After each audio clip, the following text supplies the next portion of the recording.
freedom of movement right now is not likely to be something that displaces Barbadians, but rather helps Barbadians.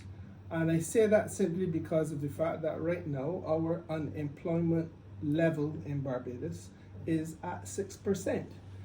Again, this is one of the bad things about the country in its current climate, because people, urged no doubt by the Democratic Labour Party and their sympathizers, are focusing only on negativity.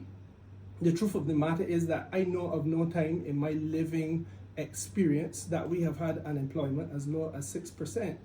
May I also make another point to you, though, Reggie, which is very important, that, there was a population report about which the Democratic Labour Party continues to remain silent out of political wickedness. The population report, I believe, was done in 2023, and it makes it clear that by the year 2050, 1 in every 2 Barbadians is going to be over the age of 65.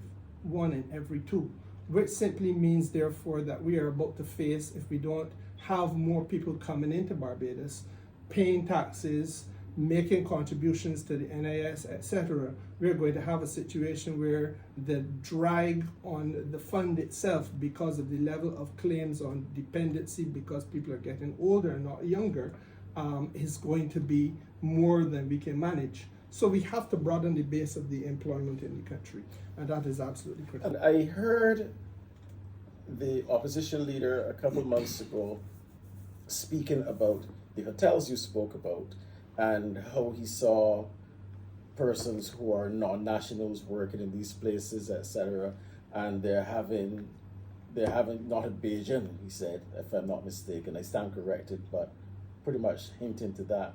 What can you say to that? It's nonsense. I don't know where I've been in Barbados where I don't see any Barbadians working. That's absolute malicious nonsense. And I'm disappointed that you're using this to ask me that. That's foolishness. No Barbadian believes that for 2 minutes, not even him. Well, right. But that brings us into, Minister, the other question I wanted to bring to the table. This is the question of crime. Now, we know that there has been recently in Barbados, there has been a rise in crime. But how would this freedom of movement now, in the minds, again, we're talking about Bajans and how Barbadians think and, the concerns that they have.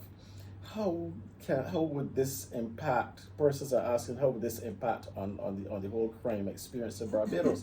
You have persons who are coming in now pretty much at will. What are some of the measures being put in place by government to deal with this, or to stem this, to treat this concern? Okay, well, and let me let me say up front that I think that the heads of the region, all without exception, are placing the question of security and crime at the very top of the region's considerations. And that is for a number of reasons, because no country in CARICOM is without its crime-related concerns. Absolutely none of us.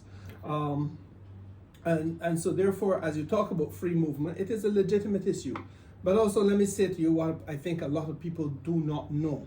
And that is that since 2007, when we hosted Cricket World Cup, one of the legacy benefits of Cricket World Cup was that all persons entering this region legitimately, as in other words, you're flying into the region commercially or by private plane, or alternatively, you're coming through on a boat, etc., etc. From the point of departure to the point where you enter the region and land at any one of our countries, you are being scrubbed against an Interpol watch list and also against U.S. Customs Border Patrol watch list. So that there is that level of security oversight which has been layered into entry and exit from this region and from country to country.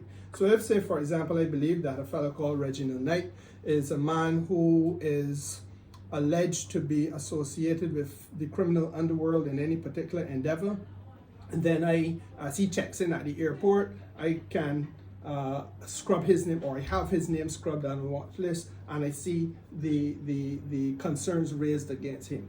All of us go through that process, whether or not we are suspected.